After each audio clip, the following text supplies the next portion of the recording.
Hello, everyone. Welcome to the webinar today. We are going to give it a couple minutes. We have quite a few people that are going to be joining today. So we're going to start at 2 minutes after the hour.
Good afternoon, everyone. Welcome to the IMPLAN webinar, the E in ESG, a tale of two cities. My name is Candi Clouse, and I am the Vice President of Customer Success and Education Services. Joining me today is Dr. Bjorn Markeson, who's the Academic Divisional Executive and Economist here at IMPLAN. Hi, Candi. Hi, everybody. We want this to be interactive, so feel free to ask us any questions. You can post a question at any time in the chat box, or you can click the hand icon to raise your hand. We will try to answer as many questions as we can live today, but if we don't get to them, we will follow up with you after the webinar. So what will you learn today? We're going to go over the environmental data that we have in IMPLAN. We're going to go over the occupation data we have in IMPLAN, and how you can use this data to inform location decisions. So first, let's dig into the environmental data. Our chief economist here at IMPLAN worked with the U.S. Environmental Protection Agency, the EPA, to bridge their emissions data to our industry data, giving you the ability to see the environmental impacts that are tied to your economic impacts. These new environmental indicators are available within the application, so you can examine the current status of the environmental impacts in your region by industry, as well as the associated environmental impacts resulting from your economic impact analysis. The data is based on the US EPA Environmentally Extended Input-Output Model, or EEIO. And this again is from the US EPA and their Office of Research and Development and satellite tables. This data, although the most recent and robust available, was collected over various years, but all adjusted by the EPA to represent physical units per $2013. All of this has then been updated in IMPLAN to reflect the chosen dollar year. At this point, the data is only available at the national level, so no regionality exists within it. So a new facility being built in Alaska will have the same identical emissions to one in Hawaii. That means within the same industry, the emissions from a mid-century manufacturing plant will be equal to those of a brand new plant. The emissions coefficients don't include emissions associated with upstream industries, the input suppliers. The emissions, let's say for an auto manufacturing plant, will include the emissions associated with assembling the vehicles, painting them, and all the things done at that site. But they're not going to include the emissions associated with producing the engine, spark plugs, etc., that are made outside of your region. There are 8 major categories of our environmental data, which are referred to as the satellite accounts. Each satellite account has a number of more detailed tags underneath it that represent more specific types within the broader group. So we have a couple for air, our criteria pollutants and greenhouse gases. A couple for water, land and mineral use. And then water, we have nitrogen and phosphorus releases. And then across a couple categories, we have pesticide emissions, toxic chemical releases, and water use. A few considerations when looking at this data. Just as the quality of an economic impact study is going to rely on the assumptions and methodologies employed by the analyst, so goes with the quality of the associated environmental impacts. IMPLAN always does its very best to provide the most accurate regional economic models, just as the EPA does its very best to provide accurate industry-specific environmental coefficients. But it is upon the analyst to understand the IMPLAN data, as well as input-output modeling in general, including all the limitations, to employ those best practices. The emissions coefficients are all reported per dollar of output. So the better estimation you have of output, the better your environmental impact results will be. When applying emissions coefficients to IMPLAN economic impact results, the emissions will again only be those generated in the model region or in regions linked via MRIO or multi-regional input-output. They're not going to include emissions generated in other regions that are not linked. For example, inputs that are purchased from outside the study area are going to generate emissions in that area where they are produced. If those regions are not included in the study area or linked via MRIO, those emissions are not going to be accounted for in the analysis. Additionally, weather patterns that distribute emissions from one region to another are not accounted for. Finally, any emissions generated directly by households are not included in the EPA data set and therefore are not included in the IMPLAN emissions data. What this means is that all induced emissions in IMPLAN are coming from the household purchases of things like energy and goods and services. They all require energy to produce and thus they create emissions. But any additional emissions generated directly by the household, not associated with the direct purchase of the item or good or service, is not going to be included. So if a household purchases a car, the emissions of the manufacturing from the car are included, but no emissions from the household driving the car around the town are going to be included. So let's look at a popular industry, car manufacturing. Let's consider the impacts of a stereotypically dirty industry, right? We know that we have plants across the country at various levels of emissions. But using IMPLAN's environmental data, we can look at the impacts of this industry overall relative to all other industries. We can see that it produces 0.08% of all criteria pollutants across the country, across all industries, and 0.02% of all greenhouse gases. While there are a number of pollutants we might be interested in examining, for the purposes of this discussion, we're going to focus just on the greenhouse gases, as they are the primary contributor to global warming. Next, let's pop over to our occupation data. The occupation data allows users to expand their analysis from estimates of jobs to specific job types based on occupational data sourced from a number of federal agencies. From the Bureau of Labor Statistics, we get the occupation employment statistics, data on employment and wages by occupation and industry. Also from the BLS, we get employment projections, which is data on employment and wages by occupation and industry for industries that aren't covered in the OES. From the American Community Survey Public Use Microdata Sample, or the ACS PUMS, we get the hours worked by employer type, occupation, and industry.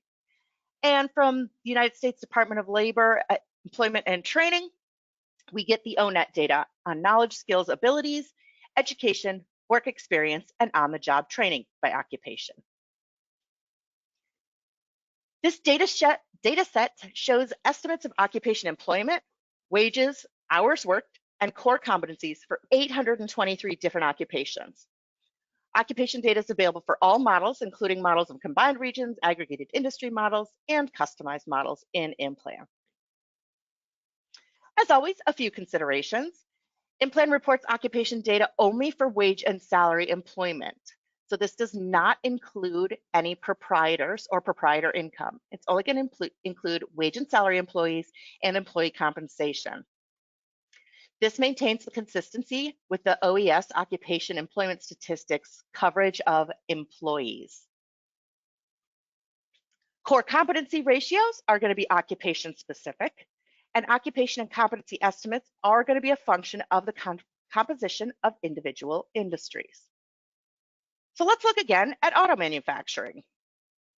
We know that this industry requires employees in various occupations that have particular knowledge, skills, and abilities. Here we see the top 10 knowledge requirements for this industry. This knowledge will be spread over a number of key occupations in the industry. And each of these occupations has its own particular combination of talent. In IMPLAN, these occupations and their respective knowledge, skills, and abilities are then aggregated to the industry and then regional levels. And with that, I'll now pass the mic off to Dr. Bjorn Markeson. Great, thanks, Candi. So we're going to take these two satellite accounts of data and pair them with standard IMPLAN analysis to really get a richer understanding of the context and effects of that particular event. And we're going to do it in two separate cities. We're going to stick with automobile manufacturing as that baseline industry, and we're going to look at both Detroit and Charlotte. So two MSAs using the 2019 data set, so the pre-COVID data set.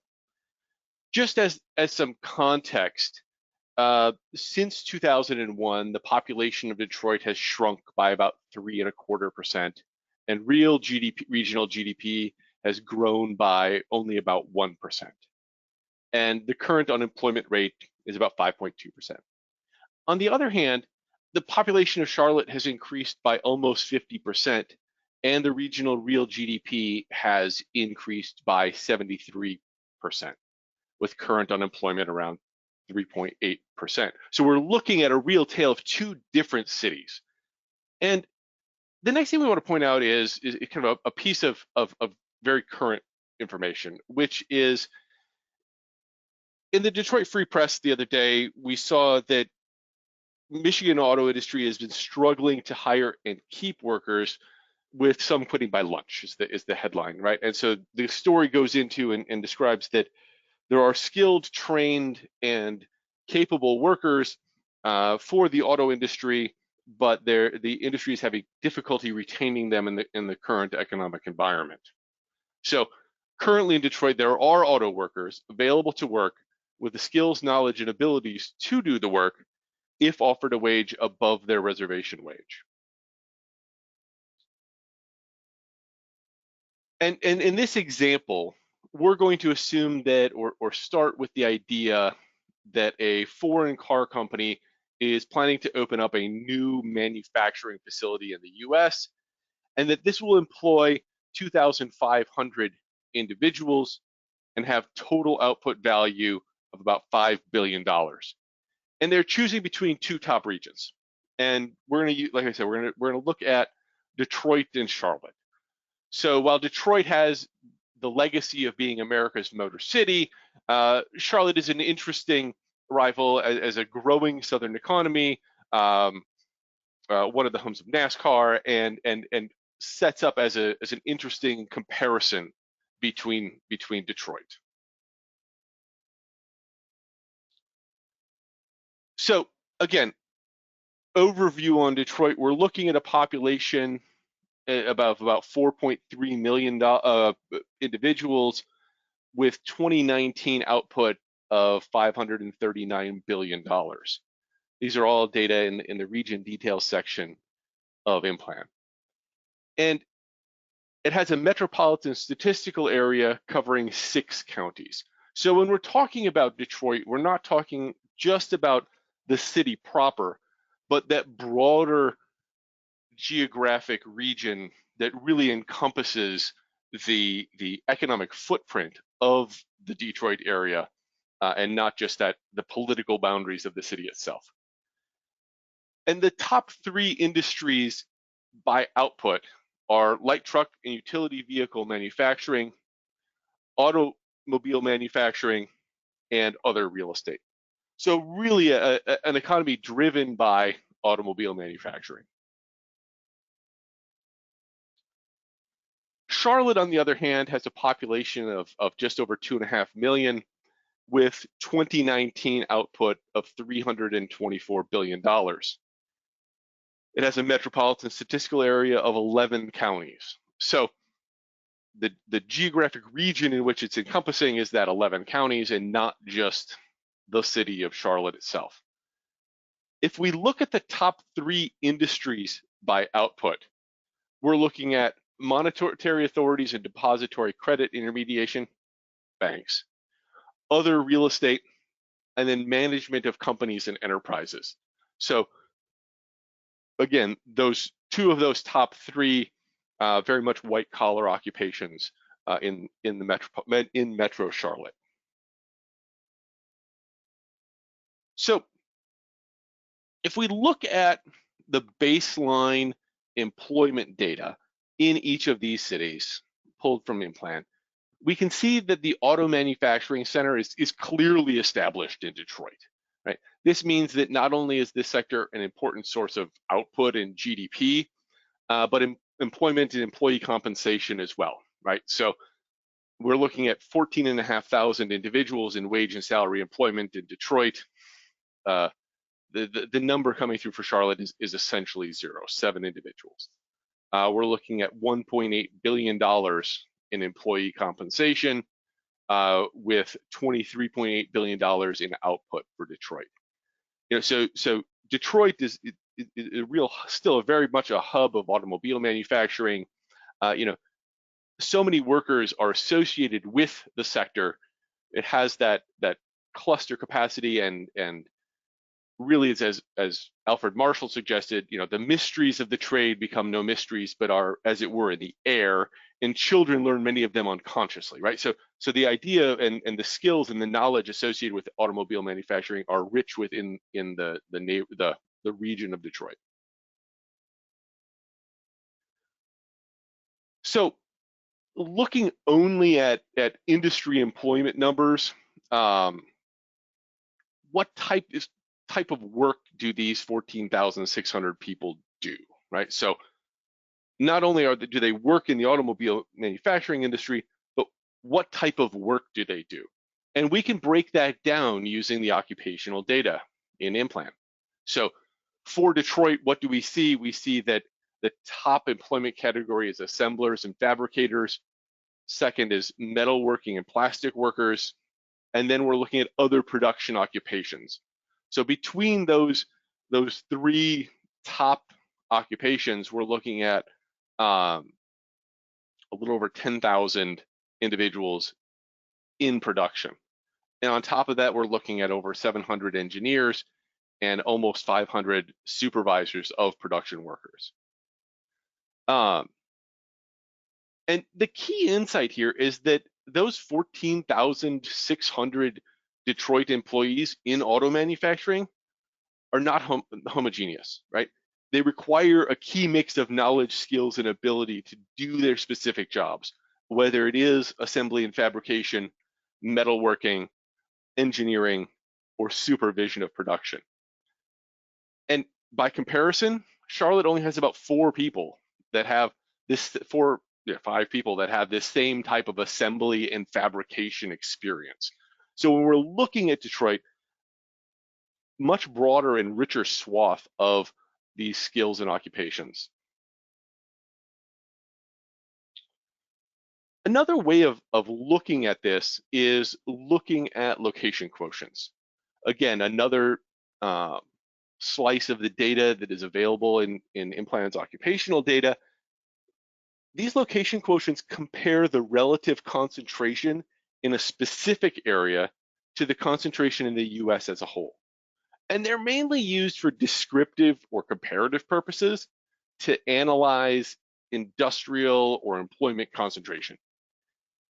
The technique, again, it compares one economy to a larger reference economy. So in this case, Detroit or Charlotte to the US as a whole. And these location quotients can identify specializations or weaknesses in that reference economy by giving you an indication of how much more common that occupation is in the economy of interest to that reference economy.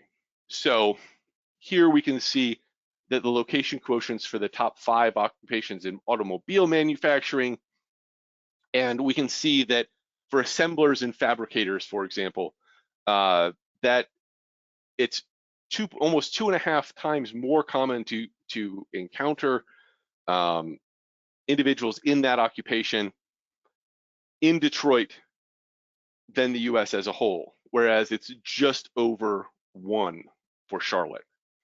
So again, significant concentrations in each of these occupations, especially assembly and fabrication and metalwork and plastic work.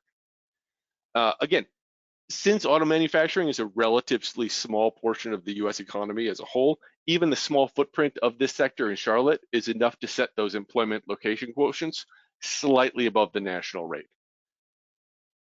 And again, by comparison, Detroit has significant national concentration in assemblers and fabricators.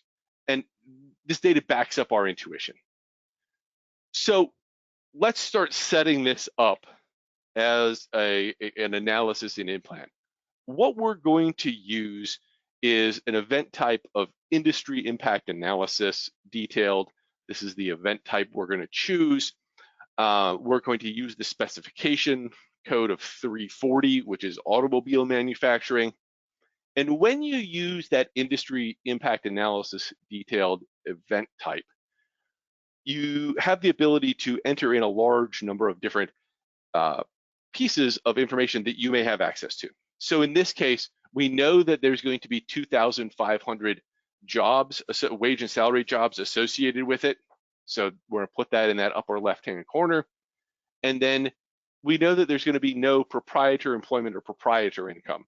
There is no direct owner taking an owner's draw off of, as a salary off of this facility. And then we know that total output is going to be $5 billion.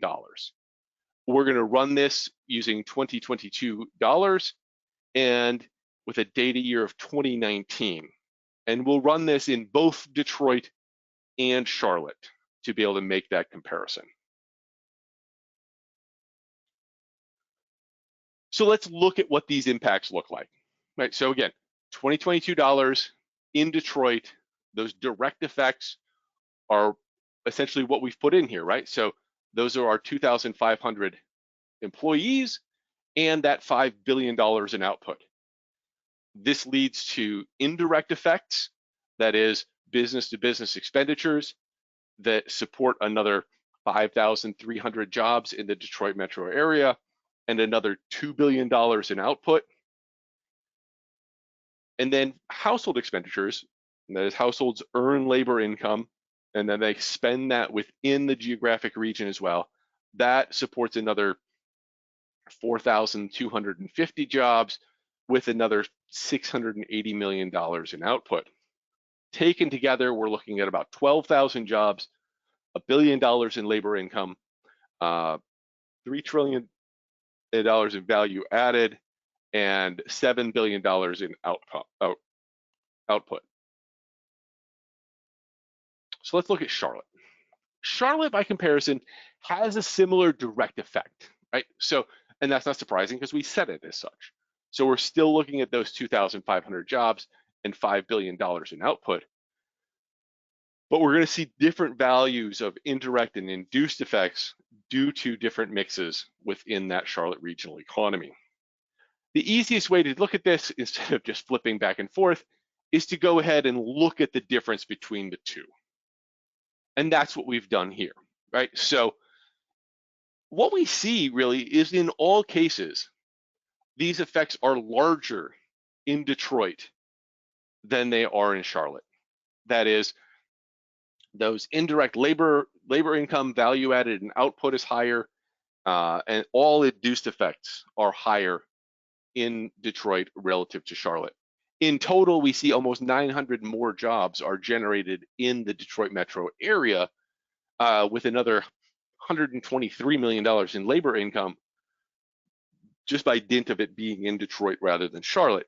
The one thing that jumps out is looking at this indirect effect, and especially in employment. So we're going to dig into that. There we go. Sorry about that. So we're going to look at the difference in kind of where Detroit has wins in indirect employment and where Charlotte has wins, and make that comparison. So first is where does Detroit have more jobs than Charlotte, the biggest wins, biggest differences, and that's going to be, you can see, all in in motor vehicle assembly, manufacturing, stamping type occupations, right? Detroit swamps Charlotte in all of those other sectors. Let's look at the next slide and see where Charlotte wins. So this is the case where in those indirect deployment effects, Charlotte has more employment than Detroit. And where we're seeing this is, we're seeing a trend, right? Which is that in wholesale trades, as well as real estate and couriers, that Charlotte has that additional kind of bump in indirect employment. And this is indicative of Charlotte's role as more of a transshipment location than a manufacturing sector, as you see with Detroit. Detroit has that almost traditional vertical integration where a number of different support sectors are all located within the same geographic region and therefore feed those indirect effects. Whereas in Charlotte, what we're seeing is kind of a spillover from the wholesale trade piece.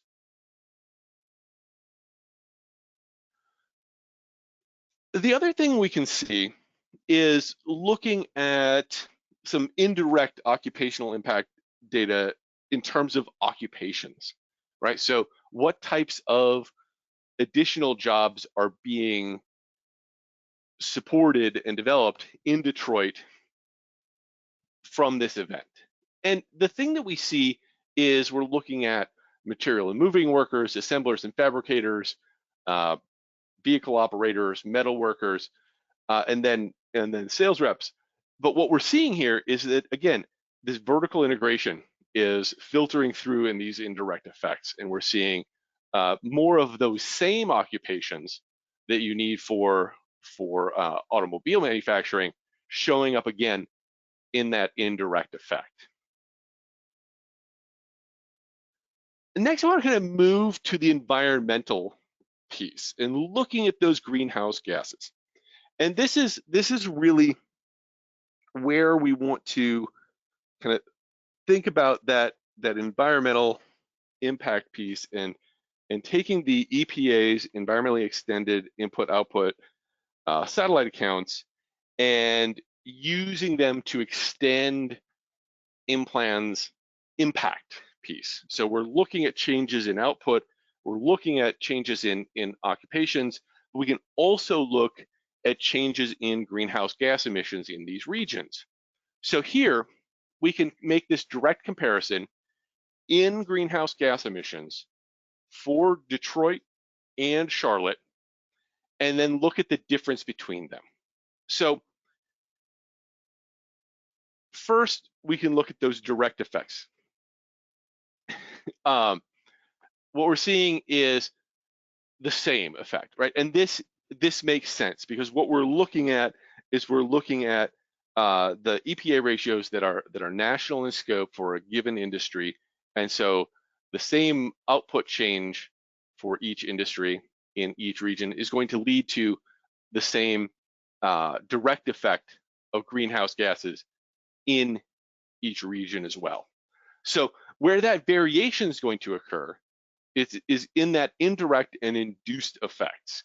And the reason it's going to occur there is because they have different kind of value chains associated with that direct effect in Detroit and Charlotte. We saw that from those indirect effect wins in Detroit and Charlotte coming from very different sectors. And so because those sectors are different, the environmental effects are going to be different as well. So we can look first at those indirect effects and see that in Detroit, we're looking at about 555 kilograms of greenhouse gas emissions, 1 million kilograms of greenhouse gas emissions, and in Charlotte, we're looking at 231 million kilograms of greenhouse gas emissions. So we're looking at about 24 million more kilograms of greenhouse gas emissions in Detroit than in Charlotte. Next is looking at those induced effects. So that is household expenditures and those effects in terms of what types of greenhouse gas emissions do they support. And here we can see that Detroit has 107 million kilograms due to induced effects, and Charlotte has 75 million kilograms due to those induced effects. So a difference of about 33 million kilograms. So in both cases, those effects are larger in Detroit than they are in Charlotte.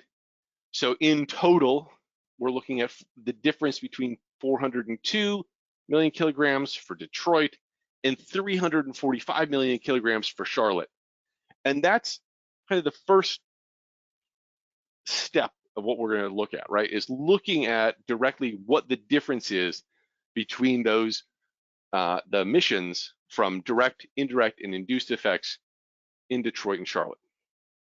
The next thing we want to turn to is to remember what we were talking about with that talent pool, right? So in Detroit, the workforce has the training, knowledge, skills, and ability to immediately fill those jobs, right? So look back to the Detroit Free Press article. There are individuals who are ready, willing, and able to take these jobs that have the skills to be hired into them. The trick is to keep them on the job. The second piece is that Charlotte would likely have to attract new workers, perhaps from Detroit, to fill those jobs. And it's important to remember as well that current unemployment rate in Charlotte is only 3.8%, which is very low. And again, those are even preliminary numbers and look like they might be revised down even further. So being able to hire from the existing unemployed skill pool in Charlotte is even more difficult. So you're going to need to attract workers from outside the Charlotte region to take those jobs with the correct skills, knowledge, and abilities. So we can argue then that the induced impact in Detroit would all but move to zero as new folks aren't moving in to take these jobs. Right? These individuals are already living and existing in Detroit, and the add-on induced effect environmental greenhouse gas emissions are going to be nearly the same, if not exactly the same. And so we can think about that as driving that towards zero. Because new folks aren't moving in to take those jobs, and new folks aren't moving in to create new emissions. So if we zero that out, then Detroit is only higher in indirect greenhouse gases, and overall, Charlotte has that larger environmental impact. So the key to this is understanding and thinking about what's driving each piece of that environmental impact and what's driving those emissions in terms of indirect and induced effects, and thinking deeply about where those individuals are coming from. Are they staying in the area? Well, how do we know that? Well, we have to reach back into that occupational data to see, do those knowledge, skills, and abilities, do workers with those occupation types already exist in the region, or are we bringing them in from outside of the region? And in this case, looking at the Detroit case, those individuals are already there, and we have documented evidence of them being there. So in summary, what we can look at is, on the next slide, a new manufacturing firm would have the same direct environmental impact in any city, right? Because it has, as long as it has that same output value, it's going to have the same direct environmental impact. Where that variation comes from is in the indirect and induced effects. The second is that Detroit has a historical legacy in automobile manufacturing, and that includes incumbent workers. who are not in Charlotte. And so because of those incumbent workers being in Detroit rather than Charlotte, Detroit would have a larger local environmental impact due to the need to relocate workers to the area. And so this is kind of a one way of incorporating occupational and environmental data from IMPLAN into what would otherwise be a fairly standard traditional impact analysis. And before we move to questions, feel free to reach out and contact us either at sales@implan.com. We're happy to talk to you about how IMPLAN can add value to your upcoming analyses. And if you have any questions or wish to provide feedback, feel free to contact us at events@implan.com. Candi?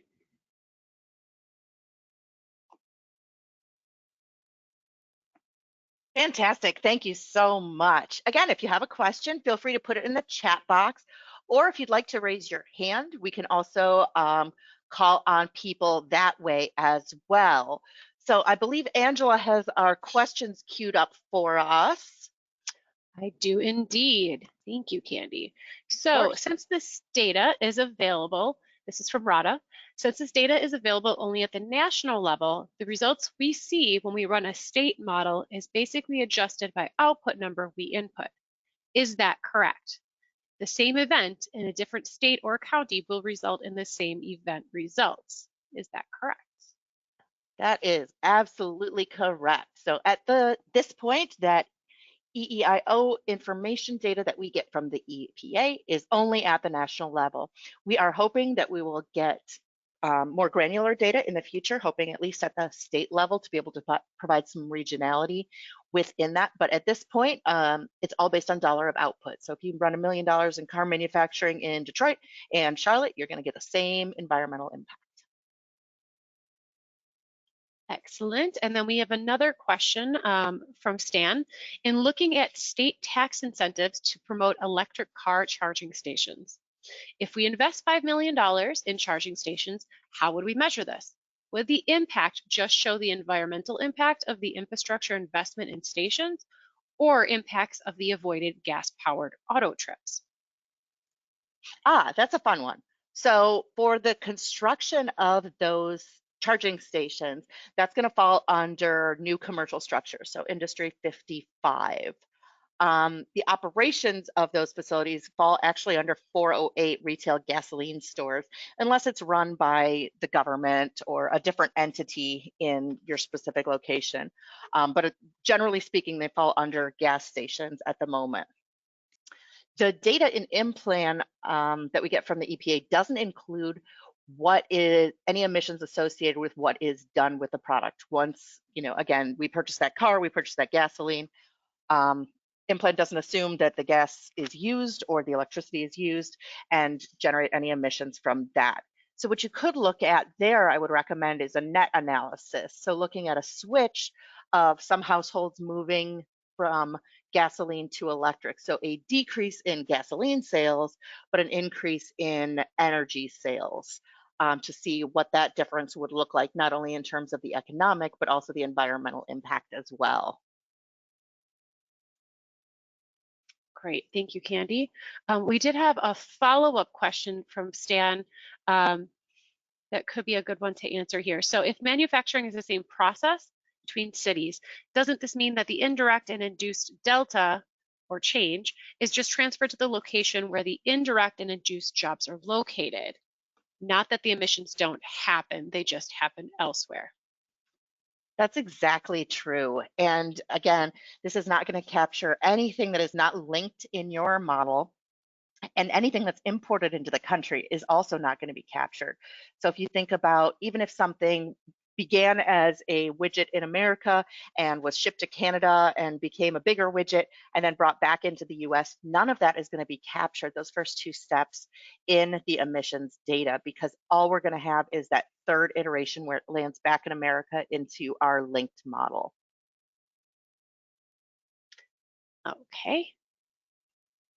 So we have a question from Aaron. Are the differences in induced effects for environmental example is the greenhouse gas emissions, based solely on how much money is flowing into households, thus the dollars in spending, or also differences on what goods and services households are spending their money on. So again, focusing on the induced effects for the environmental.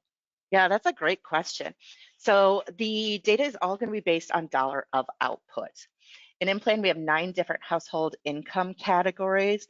Those households earning less than $15,000 per year, 15 to 30, 30 to 45 or 50, whatever the different values are.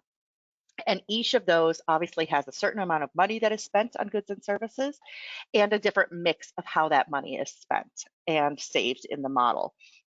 So you will see differences as our lower income people tend to spend more money on housing and food as a percentage of their total income, whereas when you get to the higher income categories, you start to see more savings and spending on what are termed more luxury goods and things like that. So you will see differences across households and therefore regions based on the distribution of different earning categories within that region. Okay, I did notice that we have a hand raised here, so I'm going to go ahead and call on Arena Lindell. If you can go ahead and unmute yourself. Thank you. I have a question about the assumption of occupations available in a region.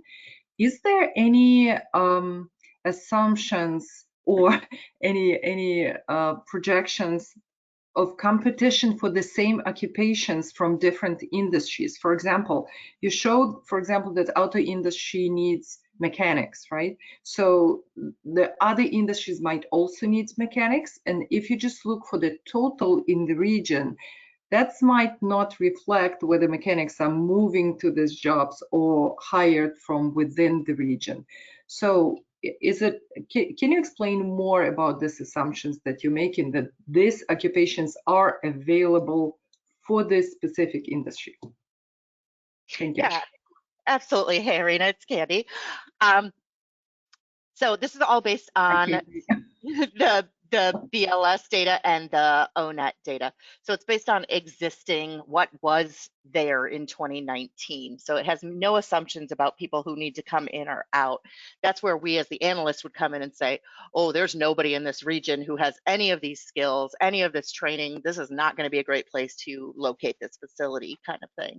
But it follows the same assumptions as that ONET data does. Thank you. Of course.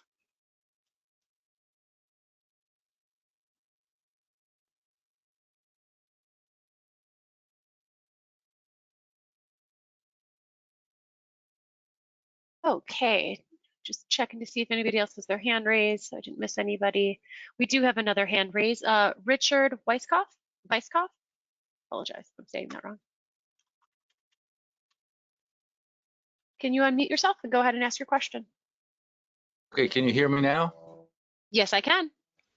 Okay, I wrote it also in the chat thing, I'll read it. I have to estimate the impact of a large Amazon facility. I mean, this is millions of square feet. Okay, so we're trying to construct it. So I have 2 questions here. First, how do we decide, and it's not given by the promoters of this project, how much construction is in roads and utilities and in new construction? You have different construction categories in IMPLAN. I know it's suggested on the on your website you have a few. Yeah, I think you have one model, but I was wondering if there's some rules of thumb. That's one question.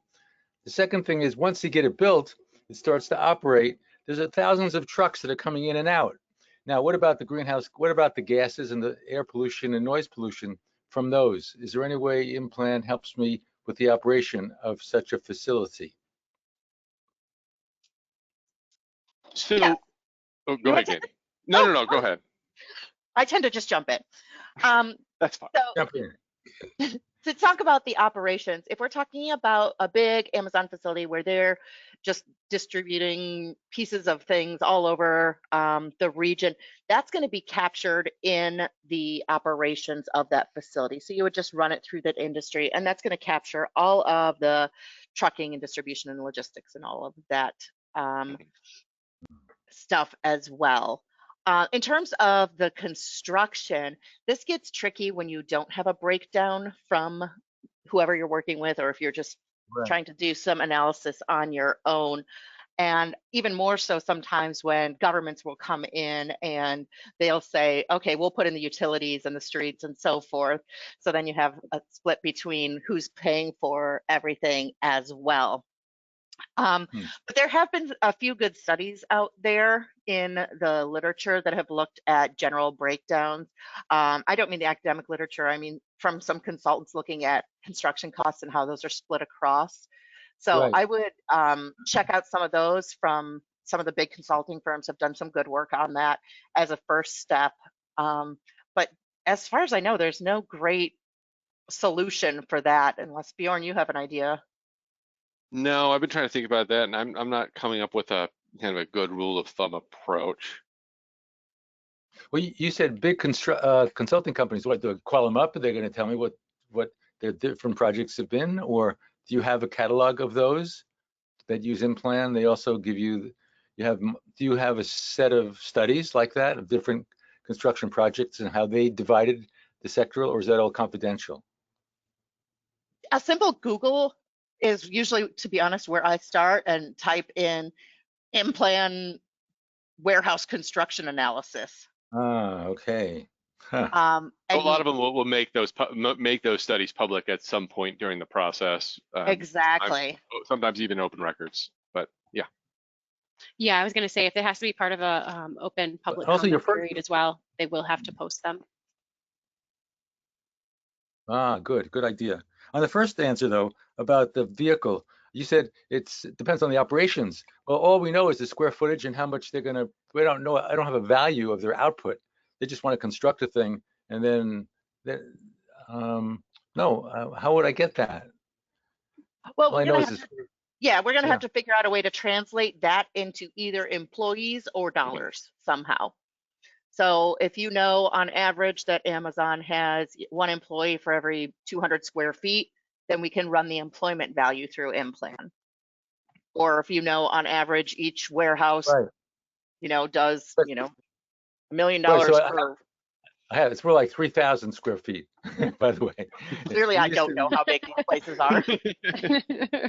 You see a person, the warehouses are as big as like a Walmart, but nobody in it. It's because it's all machines and it's all conveyor belts and it's all robots. So it's very little, according to the last 2 years of, I've checked that to see how many square feet and then what's employment in those places that were built, because they always promise a lot. And then there's a lot of newspaper articles after they get built. Hey, you promised us 1,000 workers and there's only 300 that you hired. What happened? Oh, technology changed. Sorry. Okay, but about what's the value of the output of that warehouse? Well, I'll know the estimate that if you have an employment value. So it'll be based on an output per worker value for that region in that industry. Okay, so once I get my correct employment by getting the correct employees per square foot, then I use that employment total to get the value. I'm going backward of the output, right? Is that what you said? Yeah, that's value added. Is it? Yeah, is it value added? Yeah. In IMPLAN, go ahead. Yeah, it's out there. That's right. It's part of the thing. Okay, and that output will then translate into the pollution matrix at the end, right? Yep. You got it. How many kilograms? That sounds pretty simple. We try to make it pretty simple. Yeah, it's all going to go back to that almighty dollar, right? Right. So if you look, I just pulled up North Carolina here for 2019. We can come down. I don't know if they're falling under warehousing. Yes. Is that right? I believe so. Where a big Amazon that's the facility main would one. be. Warehousing. Yeah, that's right. So we have in the state of North Carolina about 44,000 employees with an output of 3.9 billion, it looks like. So if you know there's going to be 10 employees, all IMPLAN's going to do is say, okay, how much output per employee are we getting here? and that's what we'd run through. Right. So we'd simply just create an impact then and call it whatever you want. Call it Amazon. Right. And then just throw those 10 employees in. And that's all you'd have to do. IMPLAN's going to go ahead and take care of the rest. Oops. Like you throw those 10 employees in that sector, right? Is that, you said 422, or that was just the display line? 422, yeah, is that's the the sector, industry right? for warehousing and storage, and say it's just 10 employees. And that's Uh-huh. all we would have to do. Okay. So we're saying, oh, we know IMPLAN is 10 employees. Show me what you got. We're looking at the state of North Carolina, and this is based on the 2019. Ah, so those are the operational. That will give me the, because this is in an environmentally sensitive area, right? It's almost a wetland. It's a border agricultural area, and it's in Okay. a case of, yeah, it's a case of extending the urban development boundary, and they want to extend it into an environmentally sensitive area on the basis of it creating a lot of employment and a lot of good things for everybody. And you just got to go out there and take that land out of the the boondocks. Mm-hmm. And then there's those of us that say, wait a minute, those employment is exaggerated. And what about the environmental effects? Aha. So that's where you come in, right? Yeah, if they get the correct that's employment, exactly it. I could look up. So right here, all we knew was about 10 employees, we were saying. That's associated with almost $1 million in output. And then you pop over to the environmental tab. And we can look, let's say we want to check out greenhouse gases. Or in the environmental tab, I just popped into greenhouse gases. Yeah, environmental tab. What do you mean you popped in? You just clicked on it, right? Yep. Okay. Environmental. Now what? It's coming up. Yep. It's just going to take a second to load. Right. And this is going to show us. You have us a bunch of environmental indicators there. Yeah, we sure do. There's What do the you have 8 here? satellite accounts, and then each satellite account has the tags underneath it, so more specific greenhouse gases. So like CO2, which we're pretty familiar with as carbon dioxide, but then it gets into complicated things like dinitrogen monoxide and ethane 1,1 tetra. I can't say all of these words. Okay. Right, and it shows you based on those 10 direct employees, we're only going to get some carbon dioxide emissions. But the indirect, so that business to business spending, is going to show us carbon dioxide, dinitrogen monoxide, and methane emissions. And then Wow, the same look at for that. our induced. Yeah, so you can look at that for all of our satellites, dig into different tags and things like that within the data. Wow. Okay, so the indirect is going to be caused by the suppliers of whatever goes into this plant, right? You got it. That would correspond to the indirect. And your induced is from the consumption, the spending of the people that are working there. So Yeah, the people working in the direct and the indirect. But this is only North Carolina. So it's only, your indirect is only going to show you the supply chain in North Carolina. So if I'm working on a county model, Mhm. it's only going to do that county, the stuff that's going to be generated by those workers and those indirect inputs, right? Of You got it. people in the area, in the whole county. You got it. County, right? Okay. And that's where you can use a multi-regional input-output analysis, or MRIO, and you can link it up to other regions to capture some of those spillover effects as well. So, but great question. I could come in here and add in South Carolina as another region and say, this event's happening in North Carolina, but show me how that affects South Carolina just by clicking that button right there. Hold it, that's another $10,000, isn't it? No, MRIO is an included function in IMPLAN. Wait, As if long I as buy, you have access I to have the bought, data subscription. wait, I bought a just a one county model. Do I have access to other counties like that, indirect counties? If you just have Or the just one county, you have nothing to link it to. So no, there wouldn't be nothing? anything. Sorry, okay, I have to get the big state model then, that's okay. Got it. Oh, what about Well, great sub-regional? question. Yeah, wait a minute, I got another one. Within the county, don't I have zip codes? Can I break down my county to zip codes? Isn't that what's provided within a county model? So like, It depends on what package you bought. It's in it. Yeah, if you have zip codes in here, you can Yeah. search those by coming back to your region screen and just picking whatever zip code you like. Ah, good. because they're pushing this project Pick one that as actually a fits. sub-county regional development project. They're saying, there's people that live in this sub-region and it's got a lot of nature, but it doesn't have much industry. So let's put this industry in and we'll give employment to these people. But as you pointed out earlier, the talents and the skills of these workers might not be appropriate for this new industry that they're, right? And also it might have these induced effects outside of the region that they're trying to benefit. They claim to benefit, right? Yep, If all the, absolutely will. wow. Okay, we've got a lot of analysis to do here. Thank you. Absolutely. Right. Good. Oh, by the way, all the different environmental effects, you just have that one schedule of those unpronounceable things, or there are other environmental That was just the features? greenhouse gases I was showing you. So there's 8 different satellites. Greenhouse gas is just one of those. What? Okay. Should I have to look at you want to tell me what they are, or I'll have to look them up myself? Greenhouse Everything's gases. available. If you head to support.implan.com, you can check them all out, or you can pop right into IMPLAN, pick whatever Right. region you want to look at, and you can see all of the environmental impact pieces right in here. So this is going to There be they the are. data that is already existing in your region. Yeah. Do want to get to a couple more questions before we run Okay, out of time here. Thank you so Thank you. much. No problem. Bye. Pesticide. Toxic chemical releases. Water use. Whoa. All right, I Oh. see Shrikar has asked, can you put a price on those emissions? As economists, that's what we do, is put a price on the emissions. So that's going to be, everything we have in here is based on dollar of output. So the bigger the factory, the bigger the economic impact. And all of that data can be found back here as well. So if you're looking at your region, you can look at the details about what's happening as it stands in your region. So this is going to show all of the industries and how much of the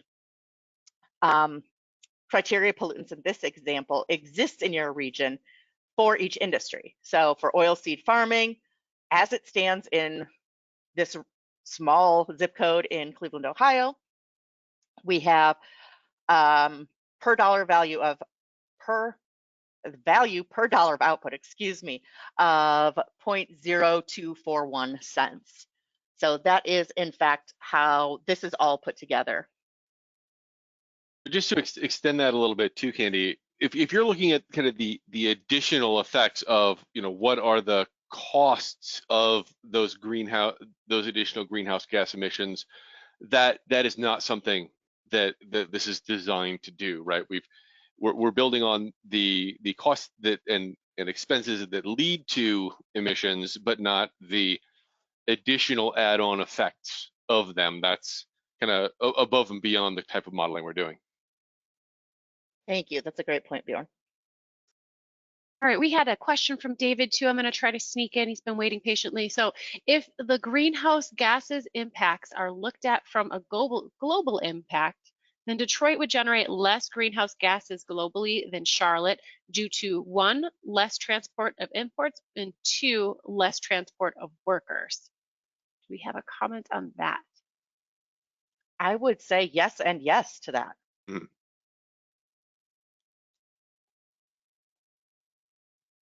Great. That's my favorite question of the day. An easy one. And then we also have a question that just came in from Miranda. So for the indirect environmental impacts, am I correct that it shows the immediate, I'm thinking that intermediate supplier environmental impacts, but not the supplier's impacts? Is that why you mean by upstream industries aren't included, but the first level of suppliers are included? So if that was unclear, the suppliers of the suppliers of the suppliers are all going to be included, assuming they're within region. So Right. that's As soon as you slip out of that region, those are no longer included in the analysis. But if we're talking about a Charlotte manufacturing firm that buys an item from a suburban manufacturing firm that uses legal services from a Charlotte firm that uses advertising services from a suburban Charlotte firm, that's all going to be counted in there. The minute that dollar jumps to Detroit, Michigan, it's gone. Unless, of course, you link Detroit, Michigan to Charlotte for your analysis. Yeah, so that's one of the good things about having those as like the indirect effects, because you're not like overcounting anything, right? So everything flows through the model just like the regular like IO analysis does. So all of those indirect impacts are just based on the purchases, the business-to-business purchases that happen throughout the supply chains. So they're all tied to that region in the same way that the environmental impacts are tied to that region. So there's never a worry about overcounting them or double counting them. All right, I think that is time for the day, and I think we actually answered all the questions too, so.